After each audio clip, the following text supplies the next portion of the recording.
you. Awesome. So I'm really very excited that you did join us in this conversation, especially because I'd like you to, give us a bit of insight on how things happen in your alma mater.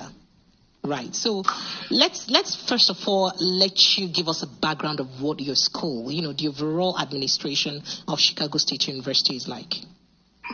So just to, give your listeners a background about me, I attended Chicago State University in the late 90s. I worked as the editor of the school newspaper for 3 years. Oh, yeah. That's the Tempo, right? Yes, that is Tempo, the university newspaper, which the university shut down a few years ago. So one thing that your viewers and listeners all need to understand is that the university itself does not have a student newspaper. And that is one of the biggest problems right there, that there is nobody to hold that administration accountable. But Tempo was a university-based newspaper at the time you were there? Yes. Okay. Yes, we had a newspaper. The newspaper was around for 50 years. Oh, wow. And then the university shut it down in recent years. And there's been so much that's gone on in Chicago State in the last 10 to 15 years. So it actually does not surprise me that they are in the middle of this international incident because of the dysfunction that happens at that university. And it starts at the highest level, being the office of the president of the university, down to the members of the board of trustees who are appointed by the governor of Illinois. So that this situation, this sad situation that we're currently talking about is occurring is not a shock to me at all. Are you subtly accusing the management of the university of some complexity in one way or the other? It sounded somehow like that. Is that what you're saying? That they cannot be totally exonerated from the things that happen in the school. Is that what you're saying? I am absolutely saying that. Oh, wow. I would not be surprised if, as we keep learning more information about this, that there are people inside that university that were conspirators in this whole thing. That would not shock me at all. We cannot prove that yet, but that would not surprise me. And I say that because you have to understand the history of Chicago State. You have to realize that Chicago State has had a former president that was federally convicted of crimes. They had a financial aid director that was federally convicted of crimes, and these people went to prison. This is not a surprise to me that they're in the middle of this mess. Not at all, Precious. Oh, wow. All right. Interesting. So when it comes to the administration of the school proper, how what kind of due diligence would you say the school actually does, in background checks of the academic records that are submitted by students prior to admission into the school or for admission into the school? So I would say that in terms of what we're talking about in terms of with the Nigerian president, we also have to put it in the context of that this happened back in the 1970s. Absolutely. Yeah. So absolutely, now today the technology has definitely changed. Yes. Back in the 70s, there's no telling what they were doing.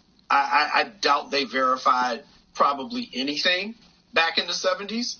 So that is why I'm saying I could definitely understand how this situation got to where it is today, because we're talking about an institution back in the 70s that was doing things that were probably crazy back then.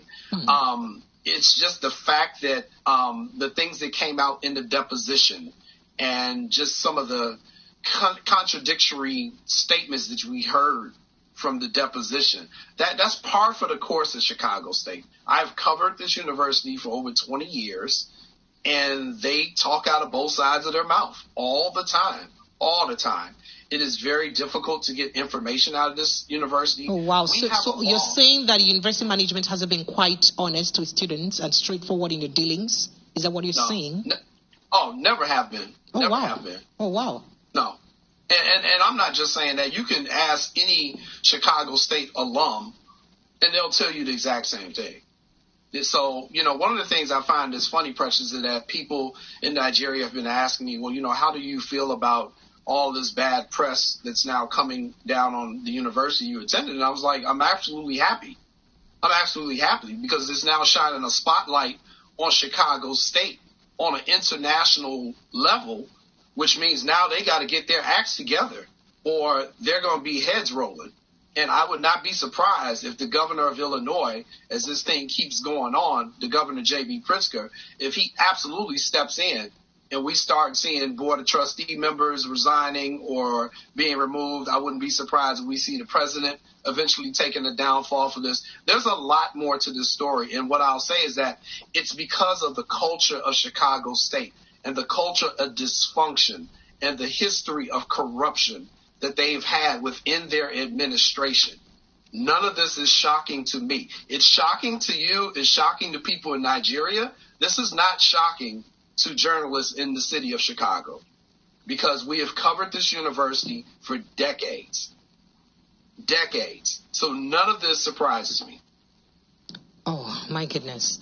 All right. So you've said quite a lot, and I'm trying to take most of the things that you've said in. So that it's interesting to know that, there's been that suspicion about the school and, some sort of dealings that aren't straightforward. But what have, our students been doing in trying to hold the university responsible to uphold at least truth?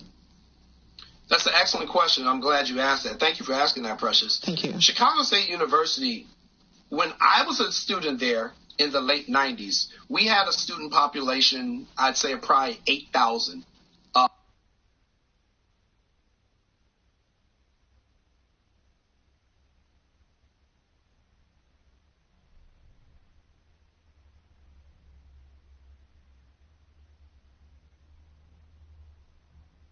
Students.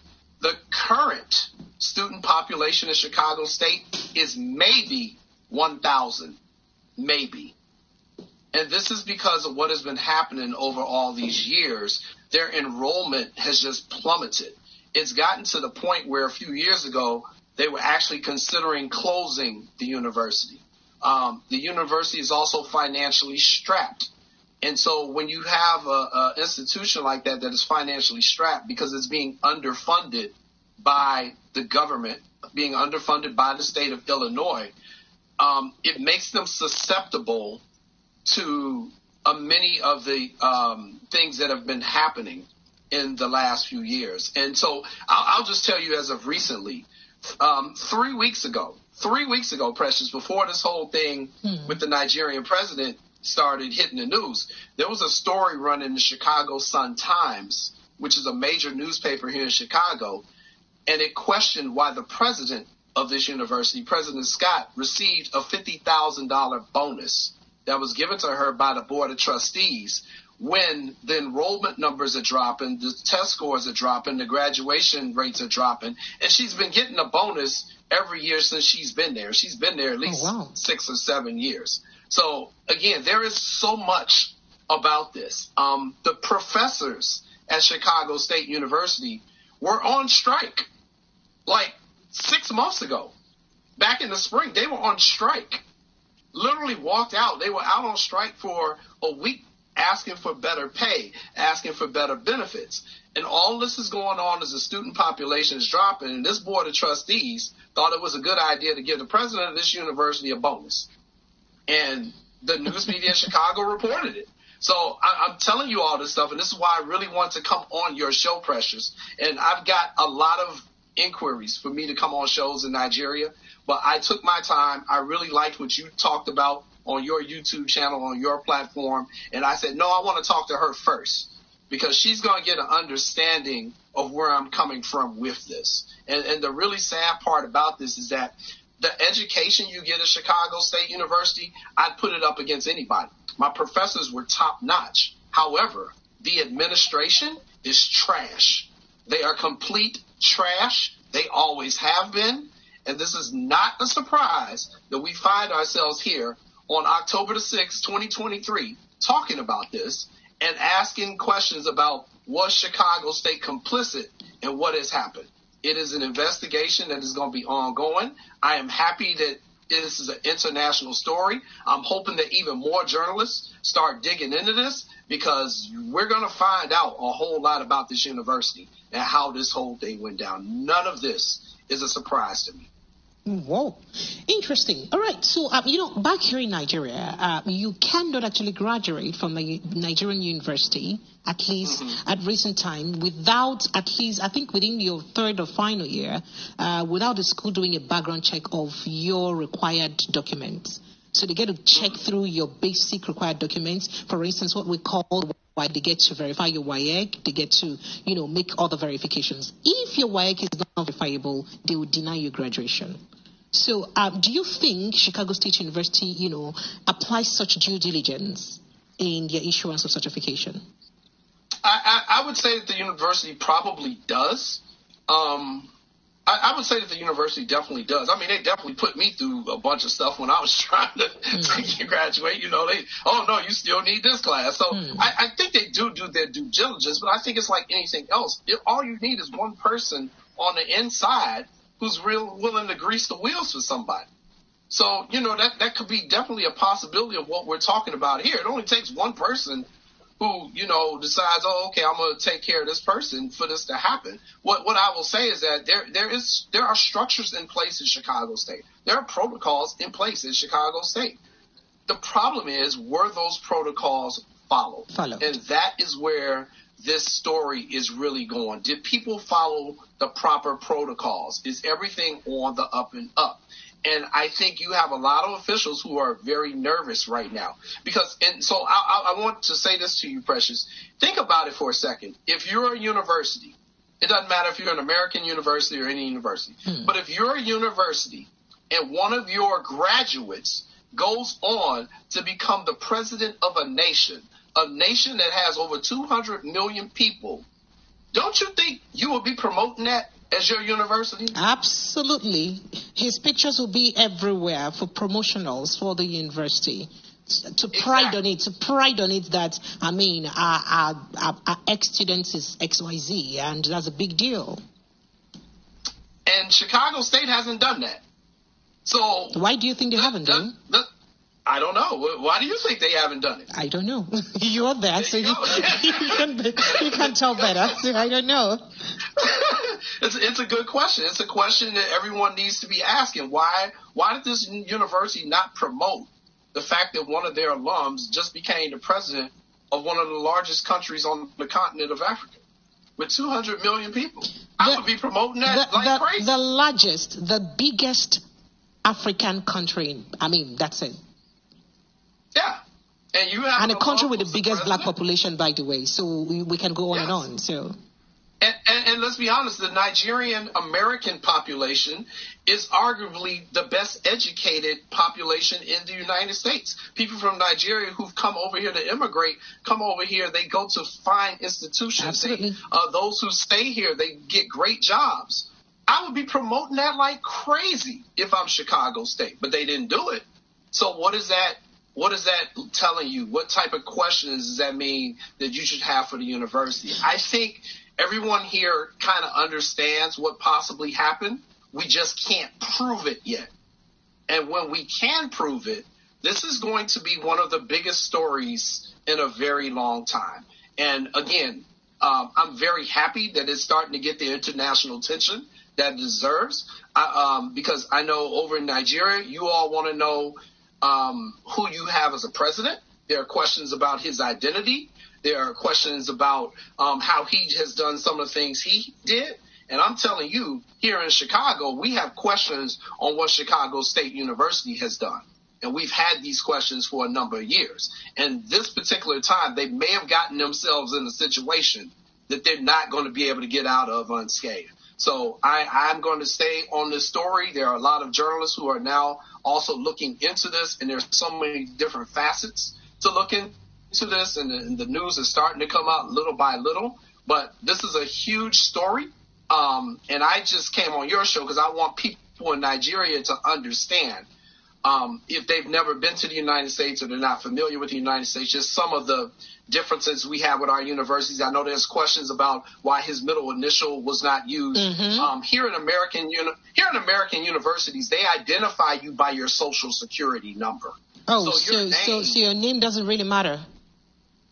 It doesn't really matter. They really identifying you by the number. For example, when I was a student in Chicago State, when the professors would take attendance to see who was there that day, they do it back then by your social security number. Mm-hmm. Now, because we're in 2023 and identity theft is such a big thing, they've now adjusted that. So they give students an identification number for the school, and they use that number. But back in the day, it was done by your social security number, and I was there in the 90s. So I'm pretty sure back in the 70s, when President Bola was there, they were definitely using social security numbers, and that is why this whole thing of the social security number belonging to someone else, and that we know belonged to a female. That is why that is such a big thing here. It's not by the names here. It's by the social security number. And that's what I need. So in your opinion, what do you think would have played out if the school had accepted? Now,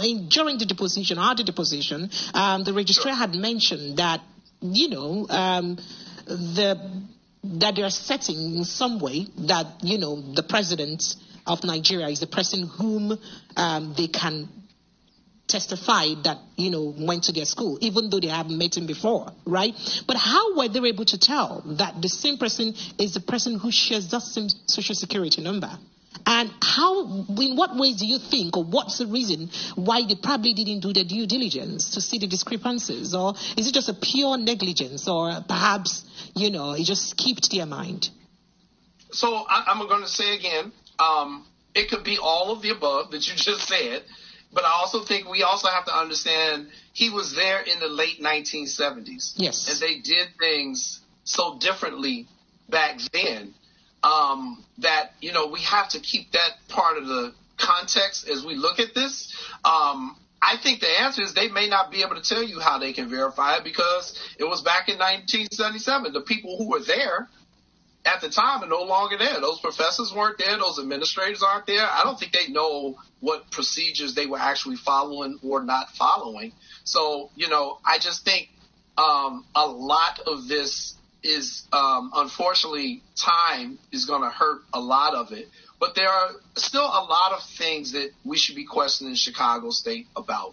I have a story that I will be running within the next 24 hours that talks about the university archives. And the university archives, I will give you a preview and just tell you the basis of my story. All right. The archives are in complete shambles. Oh, wow. And when I say in complete shambles, I mean I was on the campus 2 days ago and looking for past Tempo newspapers, the school newspapers, which tell the history of your school. And there were literally only 40 copies that I could find. And this newspaper has been around for 50 years. And when I asked the archivist, where are the rest of them, he didn't know because he'd just been hired 2 months ago. Chicago State University went 2 years of not having a university archivist. The archives were closed. Now, part of that was due to COVID, but also because the university is so underfunded and understaffed, they don't have people. So what I'm telling you is that for the last 2 years, no one could get into the university archives. So I don't know what happened to newspapers. The yearbook in which President Bola graduated in 1979. Absolutely, that disappeared, by the way. It is missing from the archives. I can physically confirm that because I was there. Oh, wow. It's not there. You tried to source it, but you couldn't get through. Couldn't get there. It wasn't there. Years up to that period were there. Years after that were there. The year everyone is looking for wasn't not there. So, what is that a coincidence? So let me break this. Let me break this down for my Nigerian people. So you're saying that the graduation documents for graduation students of 1979 is mysteriously disappeared from the archive of the Chicago State University, but the ones for preceding years and years after it and all that are still there. So what I'm saying is the yearbook. The yearbook. That's what I'm saying. That's the yearbook is like the graduation book for that year. Basically, that's what we know it as. So I just needed to break it down for my people to understand. Sure. So that yearbook is missing, but the years that followed and the ones before it are still there. Are still there. That particular year disappeared. That year's gone. I actually have a photo of it. I have a photo of it. Literally, you see 1976, 1977. Whoops, there's a gap. 1980, 1981. Oh, wow. Interesting. And it hasn't been checked out because the archives have been closed. So. All right. So I'd like you to help us clarify the issue of third vendors issuing certificates and all that. But before we get to that clarification, back here in Nigeria, for instance, if the results that you submitted to the school to gain entrance to the school is questionable, even years after admission or even years after graduation, your graduation and your papers can be denied and can be retracted. Yeah.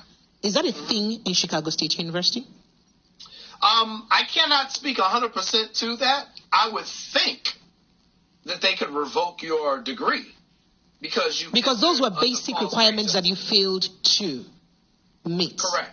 So those are basic things that you basically entered the university on false pretenses. So you would think the university could have the power to revoke your degree, your academic records. I cannot speak for it 100% sure, but more than likely they do have that protocol in place. That is something I would have to get clarification on from the university spokesperson, but trying to reach a university spokesperson at Chicago State University is not easy. Oh, wow, really? Why so? No. It's just, again, Precious, you have to understand this is how this university works. For example, I can give you the number right now to call the main switchboard at that university. I did it the other day. Their operating hours are from like 9 a.m. to 4 p.m. I called at 2 o'clock afternoon. It called me. I called it. It sent me to a voicemail and then told me the voicemail box was full and hung up on me. Oh, wow. And that's calling the main switchboard of the university. So, trying to reach a particular person can be even more daunting. And, this university has been, the Illinois Attorney General has looked into this university for violating the FOIA Act. And I can explain what that is for you. So here in the United States, we have a law called the Freedom of Information Act. Yes. Okay.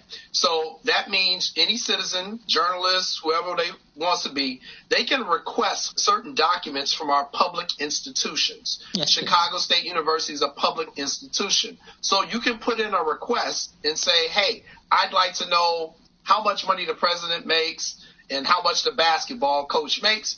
And they are required by law to acknowledge your application within 5 days and then get back to you within another 5 days. Well, Chicago State has routinely violated this law and just will not respond to requests, or if they do, they do it 2 months later, to the point where the Illinois Attorney General's office has on numerous occasions had to reach out to the university and say, hey, you need to supply these documents when people request them, and you need to do them in an expedited manner. This is just... And there is no penalty.